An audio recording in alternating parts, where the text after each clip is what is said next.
Good afternoon, students. This is Arindam Bag here, and today we are going to continue with our earlier text, which is The Fly by Catherine Mansfield. So, in our last class, we have completed uh, till this section. Woodfield, who was rolling his in his chaps. We completed this part. Now, today we'll be continuing from this particular section. Let's start this one. So we already know we have two characters here, the boss and Mr. Woodfield. And Mr. Woodfield has been described as a fragile old man, and Mr. Boss has been described as old, stout, 5 years older than Mr. Woodfield. Now, what do we have here? The old man swallowed. What is swallowed? If we check the earlier paragraph, we will find that actually swallowed here means he drank the whiskey which was offered to him by the boss, and was silent a moment, and then said faintly, "It's nutty." So from this expression, we can assume that he actually liked this whiskey, or the taste of it actually. That's why the expression is "it's nutty." But it warmed him. It warmed him in the sense, alcoholic drinks. It is believed that drinks like this keeps us warm. It crept into his chill old brain. He remembered.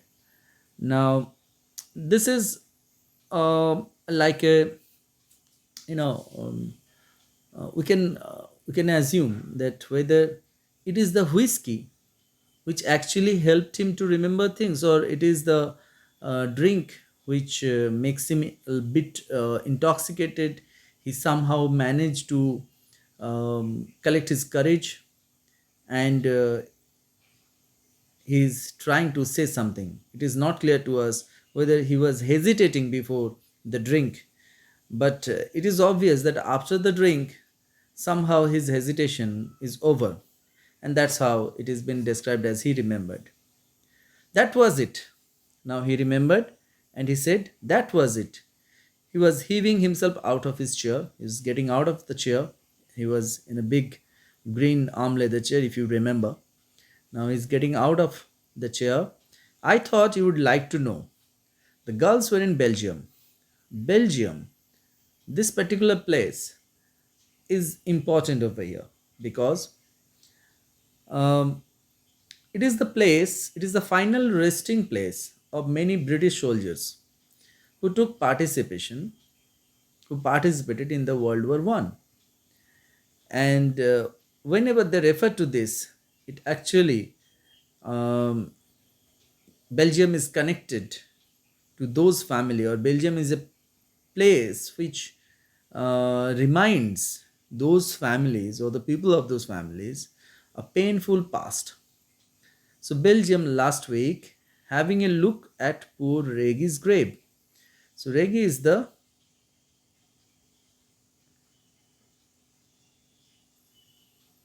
sorry, I think I did something wrong. Oh, sorry. Now I get it. Okay. So Reggie is Mr. Woodfield's son. And when it is said that to having a look at poor Reggie's grave, that means they were visiting the grave of Reggie. And then they happened to cross across your boys. Now, this is something unusual. They happen to come across your boys means Woodfield's daughters.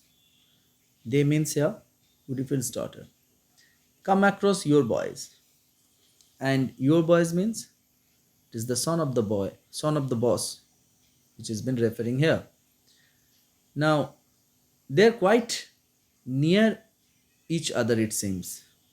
See, this expression, the two people, boss and Woodfield and Mr. W, they are different as per the social, economic condition of condition. But when it comes to their luck, when it comes to their fate, luck, whatever name you may give, they are not different from each other. So that's why you can see the expression, they are quite near each other, it seems.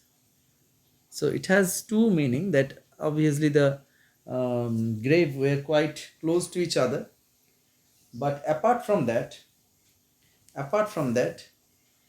uh, it can mean that both of them lost their son, and that's how we can say that they are quite close to each other.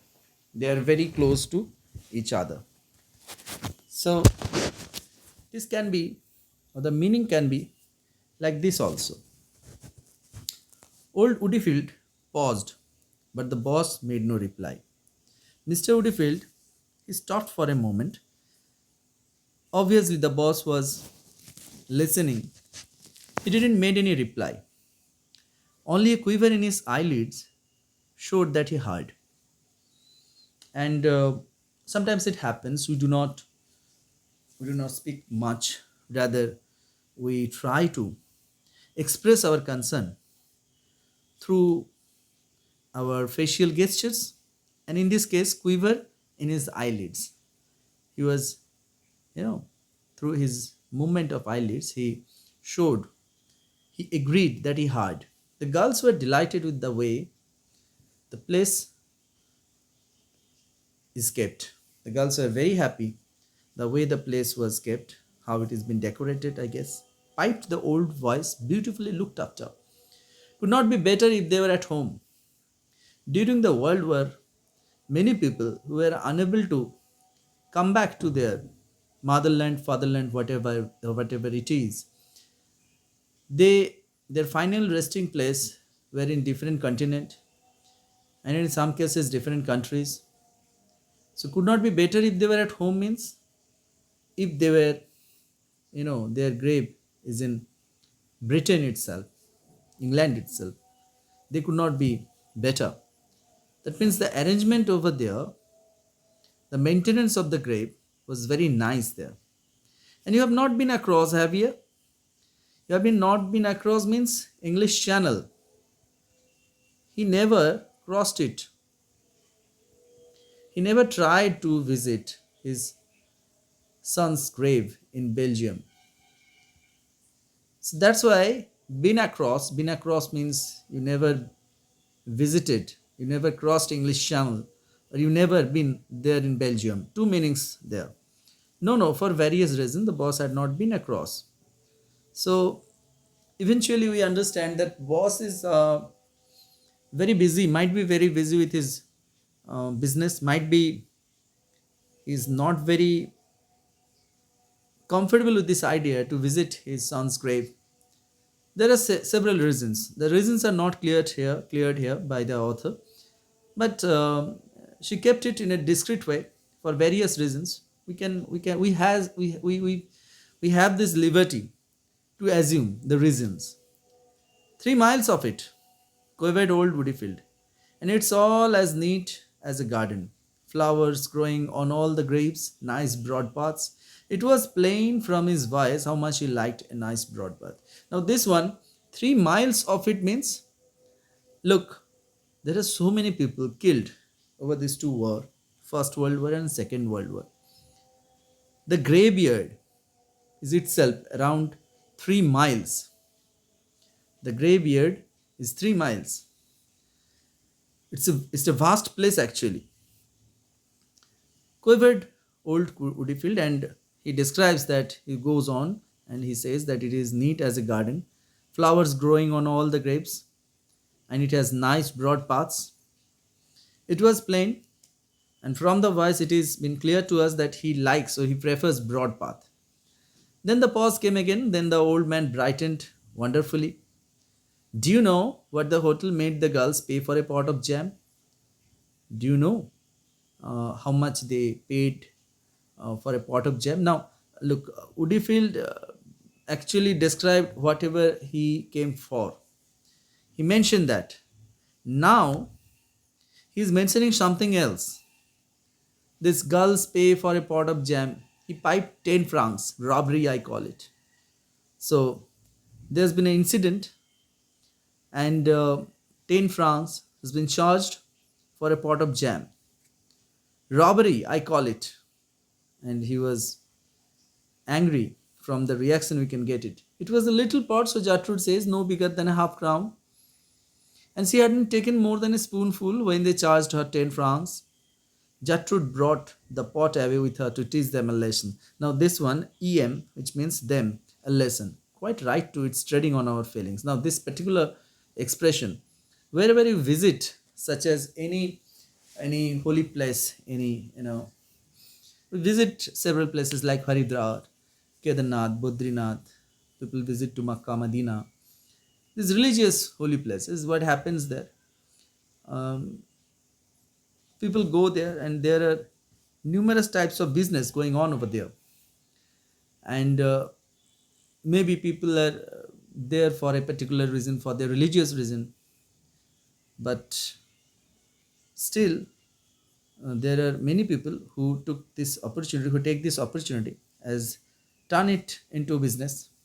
It happens. We have our emotions, our feelings, our beliefs, our faiths, and they do business with those faiths and religious beliefs. Same thing happens here. Just because they went there to take a look, to visit, they want to visit Reggie's grave, and they are already down actually, because the person whom they are visiting, he is not living anymore, he is dead. We become sentimental when somebody is dead. They think because we are over here having a look around, we are ready to pay anything. Just because we went there to see our near and dear ones, we are ready to pay any amount they charge us. That's what it is. And they say, well, that's what I came for. That's what it is. That's why I need that whiskey to describe all things. He was, he needs some courage. That particular drink somehow boosts his courage. And he turned towards the door. And then he finally moved towards the door. Quite right, quite right, cried the boss. Though what was quite right, he hadn't the least idea. He says, yes, yes, yes, you are right. But he was already in a different world. He was unable to remember, or he do not have that idea that what is right actually, what he was thinking about. He came round by his desk, followed the shuffling footsteps to the door. For the shuffling footsteps to the door means the footsteps of Mr. Woodfield, who is a bit drunk, and that's why his foot are shuffling, not in proper place. Saw the old fellow out. Woodfield was gone. He was looking towards Woodfield, and Woodfield left that place. For a long moment, the boss stayed staring at nothing while the grey haired office messenger, watching him, dodged in and out of his cubby hole like a dog that expects to be taken for a run. So he was standing on the door, he was looking to that direction where Mr. Woodfield, on that direction, Woodfield left. He was looking at that direction. He was having a vacant look, and his office messenger, uh, his name is Messi. So he was looking to his boss, and he was expecting that whether the boss wants anything, whether the boss is going to give any instruction or not, things like that. So this particular thing has been described as a dog which expect to be taken for a run. Dog loves to go for a run. Then I will see nobody for half an hour. Then he instruct his office messenger then that I will not see anyone for half an hour. Messi said the boss and understand nobody at all. He says nobody at all. Very good, sir. Messi said, very good, sir. The door shut. The firm, heavy step recrossed the bright carpet. The fat body plumped down in the spring chair, and leaning forward, The boss covered his face with his hand. He wanted, he hinted, he had arranged to weep. So the sorrow, the pain of losing his son was already, he was already drowned in it. He was looking for a moment, he was looking for a quiet moment so that he can weep, so he can cry, so that he can ventilate his grievances, he can ventilate his sorrow which is holding him back through the tears. So that's why he instructed Messi that he don't want to see anybody for the next half an hour, and he went back to his place. He intended, he had arranged to weep. So that will be all for today. Thank you for watching this video. Please like, share and subscribe my channel. And I have seen that many of people, many of the viewers, they are watching my video but they are not subscribing. I request to all of you, please subscribe my channel and support my channel. Thank you.